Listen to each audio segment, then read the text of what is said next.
Describing কি বলেন তো? Static data. স্ট্যাটিক মানে কি? স্ট্যাটিস্টিক্স মানে পরিসংখ্যান। ভার্বগুলো লেখেন, এই ভার্বগুলো লেখেন। ভার্বগুলো হচ্ছে শো, কি বলেন তো? শোড, এক্সপিরিয়েন্সড, এগুলো ভার্ব। হ্যাঁ, recorded,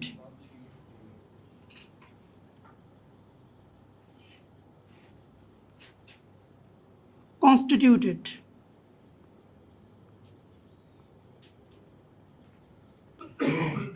was responsible for, was responsible for। Last লিখবেন অ্যাকাউন্টেড ফর, কি বলেন তো? Accounted for. বাস এগুলো লিখে চলো, লিখে নেন কুইক। আর একটা আছে শুধু ওয়াজ, শুধু কি ওয়াজ। তাহলে বলেন কয়টা লিখলাম? 1 2 3 4 5 6 7, 7টা কি লিখছি? ভার্ব লিখছি। কি কি বলেন তো? Should, experienced, recorded, constituted, was responsible for, accounted for, আর শুধু ওয়াজ। এগুলোর ব্যবহার সবগুলো কি সেম। এই যে ডেটার ক্ষেত্রে আমরা ডেসক্রাইব করার ক্ষেত্রে এটা কি সেম, একই রকম ব্যবহার। ঠিক আছে, এগুলো তুলেন, কুইক তুলে নেন।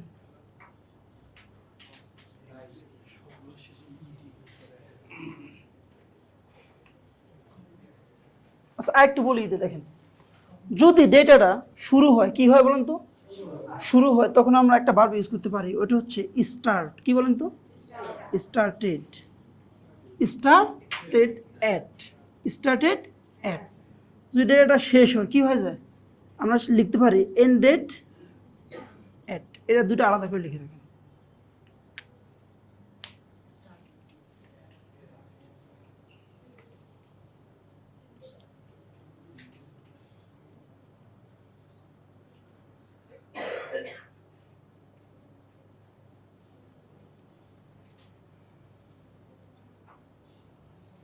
এই স্পেলিং মিস্টেকগুলো আপনি একটু দেখি এগুলো না।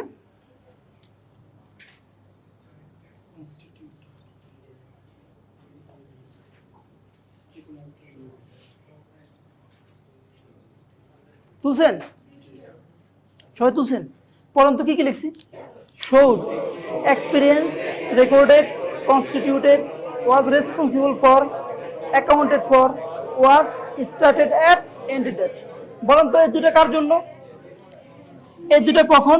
যখন কোনো একটা শুরু হয়, শুরুর বেলায়। স্টার্টেড মানে তো শুরু, আর এন্ডেড মানে কি শেষ। তখন আমরা কোনো ডেটা যদি শুরু হয়, আমরা চাইলে কি ইউজ করতে পারি? এগুলো না ইউজ করে স্টার্টেড ইউজ করতে পারি। যদি কোনো ডেটা এন্ড শেষ হয়ে যায়, তখন আমরা কি ইউজ করতে পারি? এন্ডেড। অথবা চাইলে আমরা এগুলো ইউজ করতে পারি। বুঝছেন? বুঝছেন? এখন দেখেন আমি যদি লিখতে দেই, যে দেখা যায় তখন দেখলে, হ্যাঁ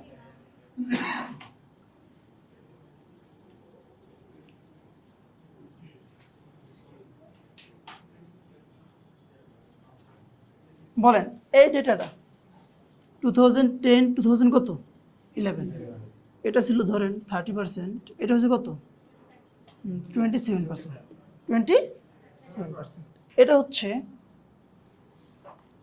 হচ্ছে percentage of people, percentage of people কি করে going for a morning walk, going for a morning walk. ঠিক আছে, এটা কাদের পার্সেন্টেজ? যারা কি করে মর্নিং ওয়াক করতে যায়। এখন বলেন, আচ্ছা আমাকে বলেন এটা কি, এই যে এটা 2010 ছিল কত, এর পরবর্তী হয়েছে কত 27%। বলেন তো এটা বাড়ছে না কমছে? কমছে। আচ্ছা তাহলে এই ডেটাটা আমি বুঝলাম যে এটা কমছে, এই জন্য এটা কি ডেটা? ট্রেন্ডিং অথবা ডায়নামিক ডেটা। ট্রেন্ডিং ডেটা, কারণ এটা কি হয়েছে? পরিবর্তন হয়েছে। কিন্তু এইটা কি পরিবর্তন হয়েছে? বলেন তো এটা কি পরিবর্তন হয়েছে? বলতে পারবেন আপনি? এটা পরিবর্তন হয় না, কারণ এখান থেকে শুরু হয়েছে। তাহলে বলেন তো এটা কি ট্রেন্ডিং ডেটা নাকি স্ট্যাটিক ডেটা? কার ভিতরে পড়ে? স্ট্যাটিক। মনে রাখবেন যে কোনো ডেটা যখন শুরু হয় ওটা কি থাকে? স্ট্যাটিক। শুরুটা কি থাকে? Always static. যে কোনো লিখে রাখেন প্রয়োজন, এটা যে কোনো ডেটা যে শুরু হবে, শুরু যে পয়েন্টটা আছে ওটা অলওয়েজ কি হবে? স্ট্যাটিক। কি হবে বলেন তো? স্ট্যাটিক। যে কোনো ডেটা শুরু যখন হবে ওটা কি কিসে লিখবো আমরা? কি অনুযায়ী লিখবো বলেন তো? এই ভার্বগুলো ইউজ করে লিখবো আমরা। এটা কি ডেটা বলেন তো? Static data. কি ডেটা? Static data. বাট এর পরবর্তী যে ডেটা আছে এটা কি ডেটা? Trending data. তাহলে এটা কি ডেটা বলেন তো? Static data. যেহেতু এটা স্ট্যাটিক ডেটা, এই জন্য এটা লেখার জন্য আমরা যে ভার্বগুলো ইউজ করবো ওগুলো কি বলেন তো? এই যে ভার্বগুলো ইউজ করবো। এটা কি ইউজ করবো? এই ভার্বগুলো ইউজ করবো। এতটুকু কি বুঝছেন সবাই? বুঝলাম না, পরেরটা বুঝলাম। আবার বলতেছি, বলেন এটা কি ডেটা? এটা কি স্ট্যাটিক? বুঝছেন কেন স্ট্যাটিক? কারণ এটা বাড়েও না কমেও না, কিছু বলা যাচ্ছে না, তাহলে এটা স্থির, এটা স্ট্যাটিক। এটা যেহেতু স্ট্যাটিক ডেটা, এই জন্য এখানে ইনক্রিজ ডিক্রিজ আমি যেগুলো শিখেছি পরিবর্তনশীল ডেটার জন্য যে ভার্বগুলো শিখেছি ওগুলো কি এখানে আসবে? আসবে কোনগুলা? এই যে ভার্বগুলো আসবে। এই ভার্ব যে কোনো কটা 8টা 9টা ভার্ব আছে, এর ভিতরে যে কোনো আমরা একটা লিখলি হবে, একটা যে কোনো একটা লিখলি। আর এটা ইউজ করে এন্ডেড না, এটা বাদে এগুলো যে কোনো একটা ইউজ করবেন। বুঝছেন?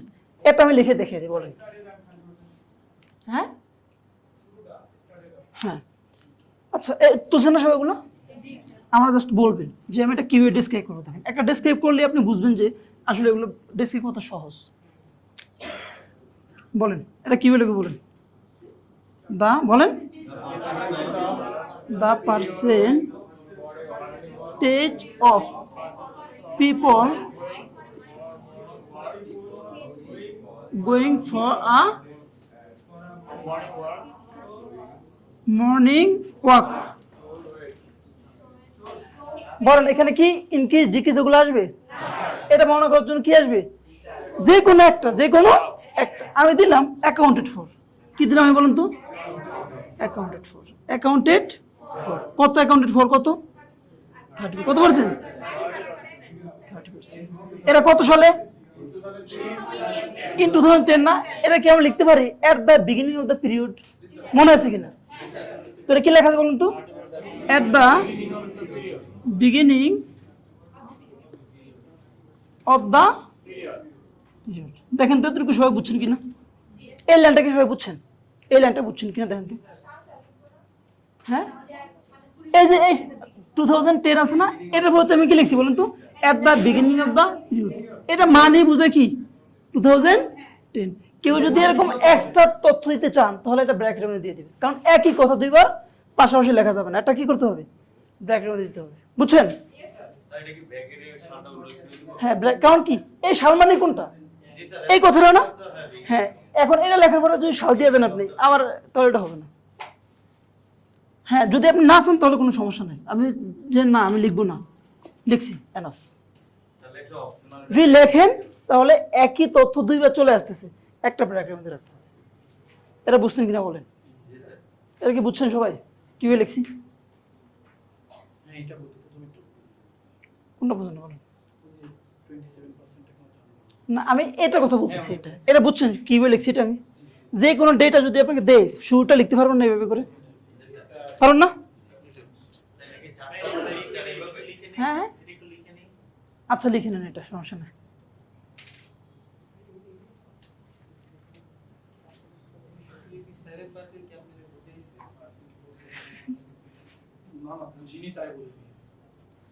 তবে এটা আশা করি লাস্ট ক্লাসে করছেন ভাই, লাস্ট ক্লাস করছেন না? তাহলে আশা করি এটা আমি যদি বলি আপনাকে ডিসক্রাইব করতে আমি পারবেন, কারণ লাস্ট ক্লাস আমি পড়াইছিলাম। হ্যাঁ হ্যাঁ, কিভাবে বাড়ে কিভাবে কমে মনে আছে কিনা লেখেছি। আচ্ছা আমি দেখে দিচ্ছি, ওটা আগে এতটুকু লেখেন। লাস্ট গত একটা ক্লাস হয়ে গেছে, এটা 2 নম্বরের ক্লাস। সমস্যা নাই, নো প্রবলেম, আমি এটা দেখে দিচ্ছি। টাস্ক 1 এর ক্লাসগুলো হচ্ছে কি, টাস্ক 2 এর ক্লাসগুলো মাঝখান থেকে জয়েন করলে বোঝা যাবে।